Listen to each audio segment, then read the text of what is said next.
Dans cette série de DIY on Wheels, une Austin Cooper S de 1964 reçoit une restauration body-off. Dans l'émission précédente, Carl a pu enfin chercher le body à la carrosserie. Avant d'entamer la construction, il doit poursuivre l'assemblage du bloc moteur.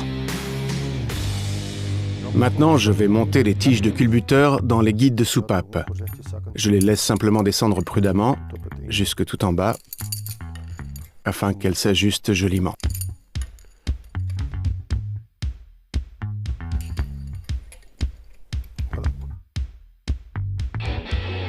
Entre-temps, Carl avait déjà nettoyé et révisé les culbuteurs. Et maintenant, je monte les culbuteurs. Je veille à ce qu'ils soient bien déposés sur les tiges de culbuteur. Et maintenant, les vis de boulon et écrou peuvent y être placées. En premier, la vis de boulon qui se prolonge jusque dans le conduit d'eau. Là, Carl applique un peu de silicone par précaution. Là, vous voyez ressortir le silicone en serrant cette vis de boulon. Il entre juste dans le conduit d'eau et ceci est maintenant entièrement rebouché.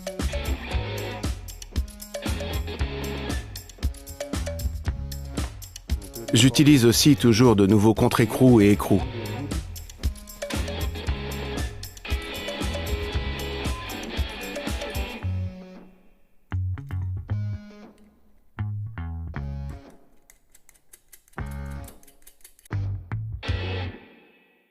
Maintenant, d'abord tout serrer de façon provisoire.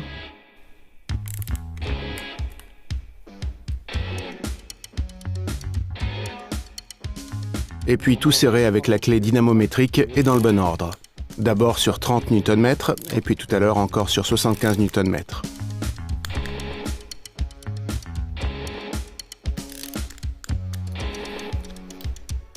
Je serre une première fois la tête de cylindre. Et on serre encore également les 4 écrous restants des culbuteurs sur 30 Nm.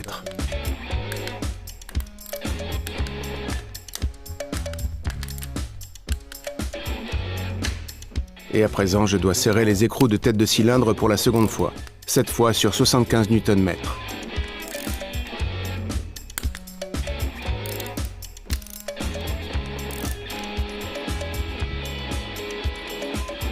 La tête de cylindre est désormais entièrement serrée. Je vais maintenant faire tourner le moteur et voir si tout fonctionne correctement.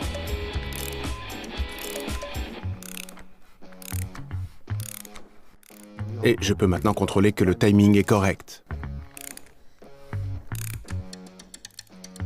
Je verrai maintenant si les marques correspondent.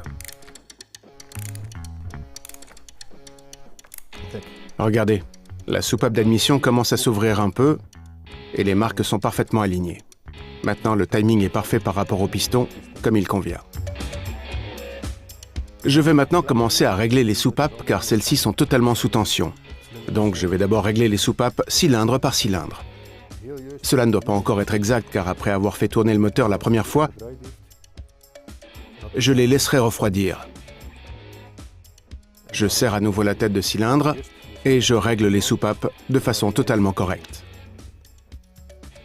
J'utilise une jauge d'épaisseur de 0,3 mm. Voilà, c'était le premier cylindre. Maintenant, je fais le suivant. La séquence est toujours la même. Pour un 4 cylindres, la séquence est toujours 1, 3, 4, 2. Donc 1, 3, 4. Et puis 2, c'est aussi la séquence de l'allumage et il vaut donc mieux régler les soupapes également de cette façon. Le réglage du jeu des soupapes s'effectue à chaque fois de la même manière. Carl desserre l'écrou, ce qui permet d'adapter la vis de réglage.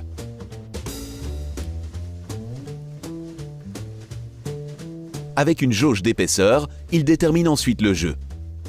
Si celui-ci est correct, il resserre l'écrou, tandis qu'il maintient la vis de réglage à sa place avec le tournevis.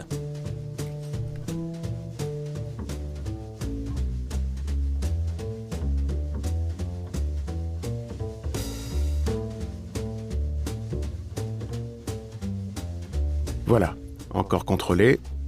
Je dois maintenant garder à l'œil le 4e cylindre. Quand celui-ci culbute, ceux-ci sont libres. Et vous pouvez donc les mesurer correctement. C'était donc le premier cylindre. Le prochain que je contrôle est le 3e. Et pour savoir si celui-ci se trouve totalement en haut, je dois regarder si le second cylindre culbute. Et ainsi, Carl contrôle encore partout le jeu des soupapes. Maintenant, le jeu est partout correct. Le moteur peut être redémarré. Je peux continuer par la distribution, et avec le distributeur, je place d'abord le premier cylindre sur la course de travail. Cela veut dire que le quatrième cylindre culbute. Il est donc libre. Et puis, je peux insérer l'engrenage.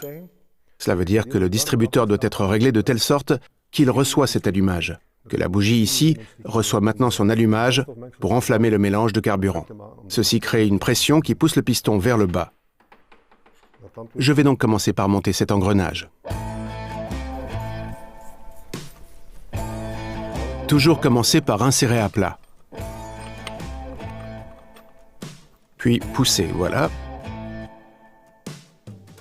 Et il tourne de lui-même sur l'arbre à cames. Cela devrait être correct maintenant. Je peux le contrôler. Je prends un ancien distributeur. Je l'insère. Celui-ci n'est pas encore totalement enfoncé. Voilà. Donc la distribution, également la chaîne de distribution, les culbuteurs et le réglage du distributeur, tout correspond aux prescriptions du fabricant. Maintenant que je suis certain que la distribution complète et le timing sont corrects, je peux serrer cet écrou. Pour cela, j'ai acheté une rondelle de blocage et l'écrou à nouveau par-dessus.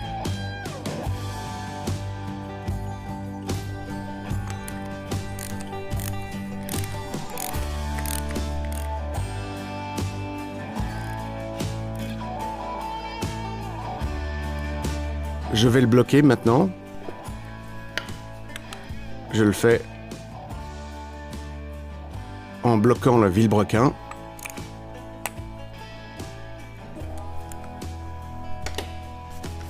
Cet écrou doit être serré avec 88 Nm.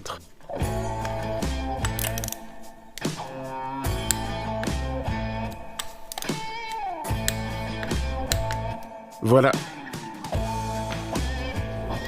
Et maintenant, encore bloqué.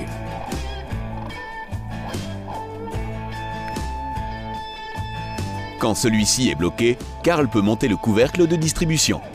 Celui-ci a déjà été doté d'une bague de retenue d'huile. Quand nous montons celui-ci, je dois le centrer avec la poulie dessus afin que celle-ci se situe au bon endroit. Car si sa position n'est pas correcte, la poulie s'y ajustera, mais elle frottera peut-être trop sur le bas ou le haut, de telle sorte que ce joint ne sera plus optimal. Celui-ci doit être donc parfaitement centré sur le moteur.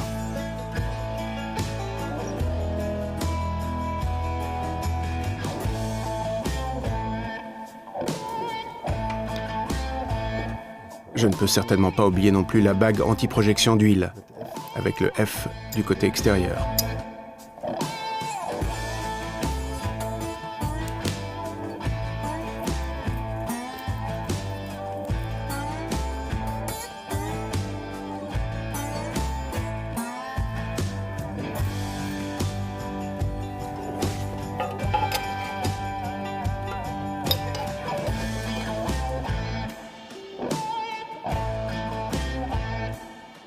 Maintenant, vous voyez bien que ceci doit être bien centré pour se situer juste au milieu. Mais je commence par serrer provisoirement toutes les vis de boulon.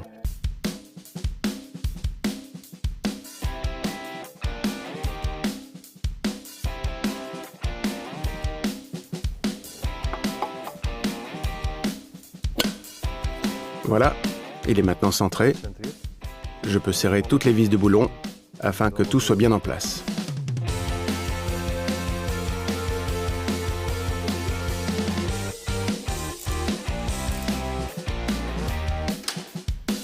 La poulie à nouveau retirée.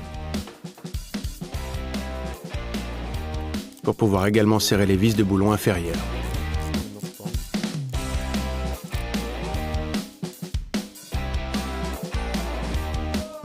Et la poulie peut être replacée maintenant. Maintenant que celle-ci est montée correctement, le moteur peut à nouveau tourner.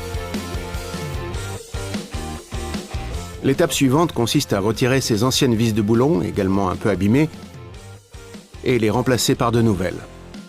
Je ne rencontrerai pas de problème plus tard pour monter le collecteur d'admission et le collecteur d'échappement. Pour cela, j'ai un nouveau set avec toutes les vis de boulon.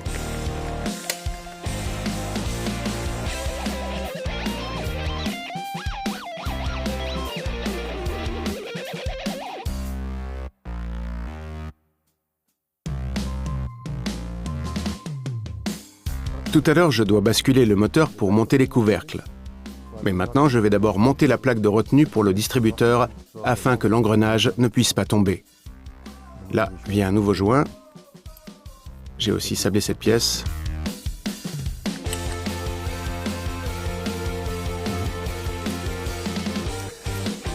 Si je bascule le moteur, cet engrenage reste en place et ne tombe pas.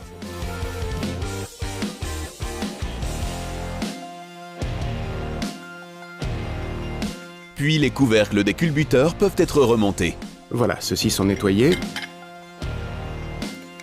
Là, je dois d'abord monter un joint en caoutchouc. Celui-ci doit être à sa place et y rester, ce qui n'est pas évident. Voilà, il est à sa place.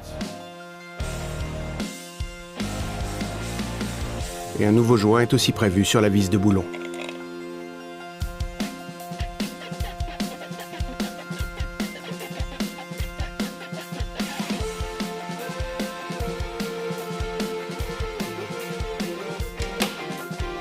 Ici se trouve aussi un tube d'aération pour la ventilation du carter. Je vais le prolonger. À quoi sert-il? Eh bien, quand les pistons descendent, il se crée aussi une certaine pression dans le carter et ici dans le bas, dans la boîte de vitesse. Cette pression doit pouvoir s'échapper quelque part. Quelque chose qui se déplace vers le bas crée une pression. Cette pression peut s'échapper via les culbuteurs et via ce tube.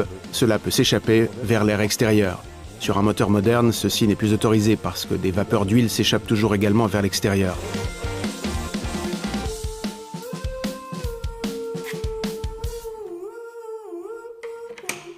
Maintenant, je vais mesurer si la distance de l'engrenage de Villebrequin est bel et bien correcte. Lors du démontage, j'ai montré que ces braques de retenue étaient pliées ou abîmées. En voici de nouvelles. Je commence par monter l'engrenage avec la bague de distance déjà présente, l'original donc, puis l'engrenage intermédiaire, et puis les nouvelles bagues de retenue. Ici, le jeu doit se situer entre 0,1 mm et 0,18 mm, donc il faut vérifier maintenant avec une jauge d'épaisseur. Voilà, regardez. Un espacement de 0,10 mm, donc c'est bon. Le problème se situait donc au niveau de ces bagues de retenue abîmées. Si le jeu n'est pas correct, je dois remplacer ces bagues de distance. Pour cela, j'ai un assortiment complet avec toutes les dimensions différentes. Ainsi, je peux obtenir la bonne distance. Maintenant, on serre le boulon de la poulie de Villebrequin. Pour cela, j'ai aussi un nouvel écrou de blocage. Celui-ci doit être serré à 102 Nm.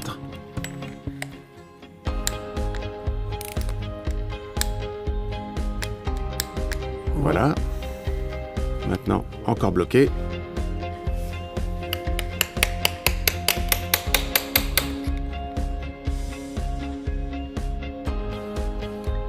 Voilà.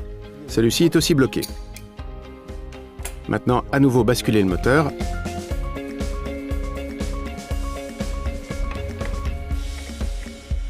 Maintenant, on va monter le régulateur de pression. Ceci est le régulateur de pression d'huile. Il détermine la pression d'huile dans le moteur. La pompe à huile donne toujours trop de pression. Ceci est le régulateur de pression, monté à l'intérieur. L'huile y arrive en premier lieu, elle est aspirée via la pompe à huile, via ce conduit, à travers la pompe à huile, et arrive chez le régulateur de pression. Celui-ci règle la pression d'huile. Beaucoup de personnes pensent que leur pompe à huile est cassée parce que la pression est insuffisante. Non, cela n'a rien à voir. Celui-ci détermine la pression. Ici, la soupape s'ouvre, elle se referme quand la pression est trop élevée et la pression disparaît. C'est un mouvement constant d'ouverture et de fermeture. Il vaut toujours mieux aussi la monter avec un peu d'huile.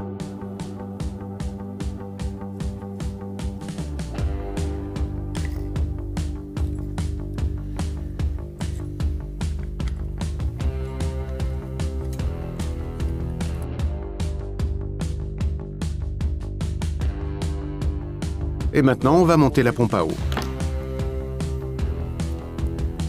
Pour cela, Karl utilise effectivement une nouvelle garniture. Ici aussi, celle-ci reçoit une mince couche de silicone avant de le coller à sa place.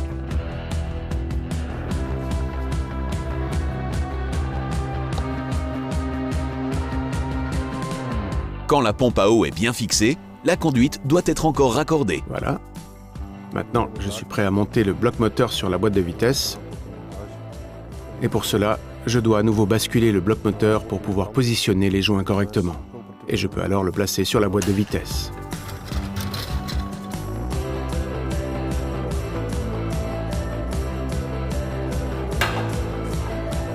Karl se saisit de la girafe ou palan de moteur pour faire descendre tout à l'heure le bloc sur la boîte de vitesse. La boîte de vitesse est fixée à nouveau sur la table afin qu'elle reste bien en place tout à l'heure.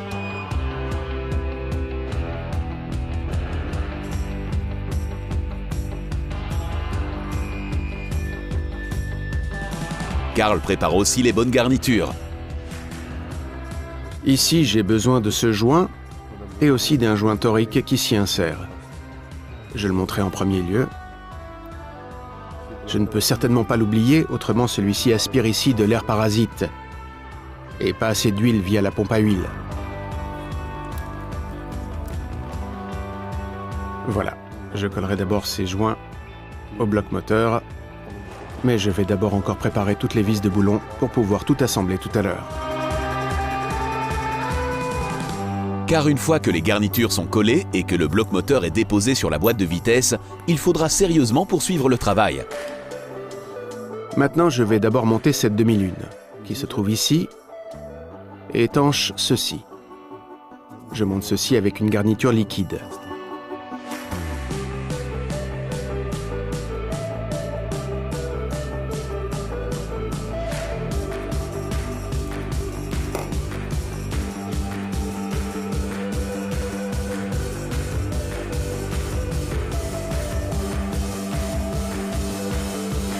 Je l'applique aussi dans le haut.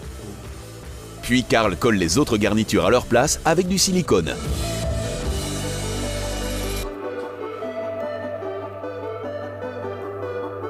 Maintenant, je vais basculer le moteur et le suspendre au palan. Puis, je peux le placer sur la boîte de vitesse.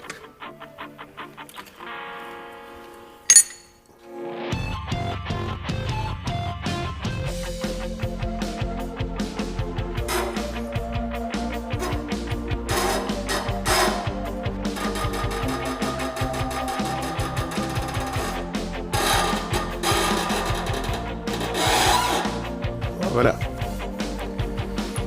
Ceux-ci sont à nouveau réunis. Et maintenant, il s'agit de poursuivre le travail. J'ai encore environ un quart d'heure pour serrer le moteur. Autrement, ce silicone sèche complètement et je dois recommencer. Du coup, c'est pas vraiment le moment de faire une pause.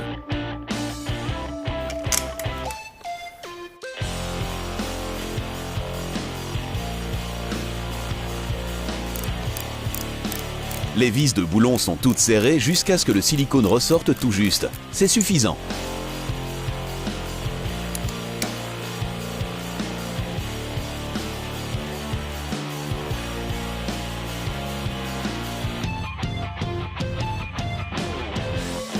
Maintenant, je vois le fonctionnement des engrenages intermédiaires.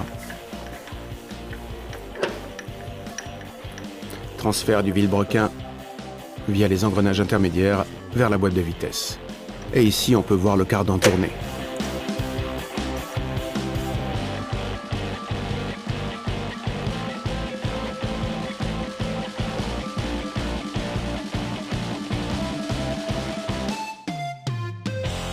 Regardez aussi la prochaine émission.